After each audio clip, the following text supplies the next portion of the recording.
Hi, in this video, I'll give you a small tour of the payment dashboard. So this is the payment dashboard, and under the payment dashboard, you have two submenus called plans and billings. So I'm under the plans. You can see the pricing plans over here. There are premium plan, premium plus plan, and the enterprise plan. You can just subscribe to the plan by clicking on the subscribe button over here and contact us for the enterprise plan. So this is it in this dashboard. Now I come under the billing dashboard over here. Under the billing dashboard, you can see the invoice. Here you can see the invoice. You can view the PDF over here, the plans, the amount, the status, and the billing period. Now over here you can see your card details. Here's the card number, card brand, month.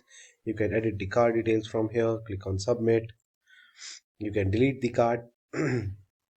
So over here is the billing address. You can enter the billing address and just click on save. Under the wallet, you can see the current funds. These are the current funds that you have in your account. You can add the funds from here. You can enter the amount, the description, and click on add funds. You can auto add funds. You can click on the amount to add, trigger amount, and just click on 11 and add configuration. This will automatically add funds to your Mergecall account. So this is a small tour of the payment dashboard. Thank you.